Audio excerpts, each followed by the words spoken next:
सूखा एक साल में 7 गुना बढ़ा। बर्फबारी 60 गुना घट गई। बिजली 113 गुना ज्यादा गिरी। 2050 तक डूब जाएंगे मुंबई चेन्नई। क्यों खिसक रही है दिल्ली? इंडोनेशिया की राजधानी क्यों हुई पानी पानी? नया साल 2023 दस्तक दे रहा है। हम एक नए साल में प्रवेश करने जा रहे हैं, लेकिन नए साल में प्रवेश के साथ ही हम शायद एक ऐसी प्रकृति में भी कदम रखने जा रहे हैं जो गुजरे सालों के मुकाबले ज्यादा चुनौतीपूर्ण हो सकती है। ग्लोबल वार्मिंग से इस नए वर्ष में स्थितियां गुजरे वर्षों की तुलना में ज्यादा तकलीफदेह हो सकती हैं, जिसके जिम्मेदार हम खुद होंगे। बात अगर भारत की करें तो यहाँ मुंबई के दक्षिणी हिस्से से साल 2050 तक सागर में डूब जाने के अनुमान लगाए गए हैं। हाल के अध्ययनों ने इस बात को उजागर किया है। IPCC यानी inter governmental panel on climate change की 6th AR के मुताबिक न सिर्फ मुंबई बल्कि इसके साथ साथ महाराष्ट्र के अंदरूनी इलाकों पर भी तेजी से बढ़ते तापमान का बुरा असर पड़ सकता है। ग्लोबल वार्मिंग की वजह से ग्लेशियर तेजी से पिघल रहे हैं।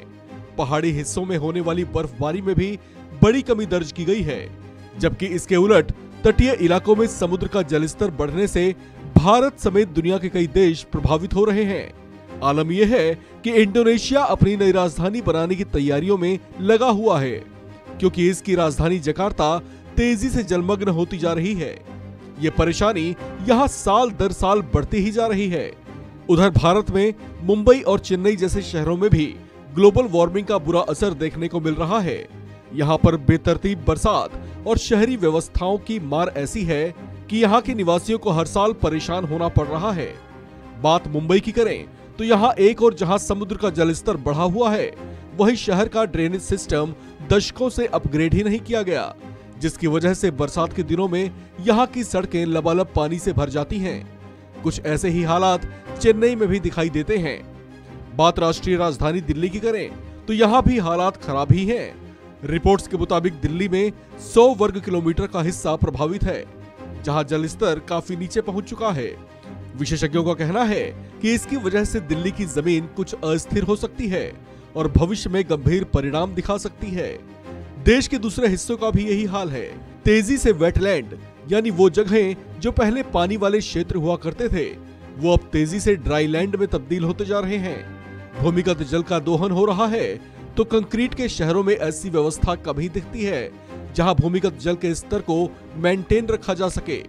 इस दिशा में लोगों को जागरूक करने के अभियान तो समय समय से चलाए जाते हैं, लेकिन उतना ही काफी नहीं है।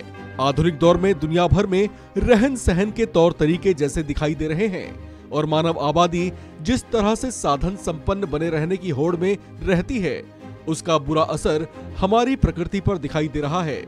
ऐसे में अगर हम आज नहीं सुधरे तो आने वाले वर्षों में हम खुद अपनी सभ्यता का गला घोंट देंगे। इस खबर में फिलहाल इतना ही।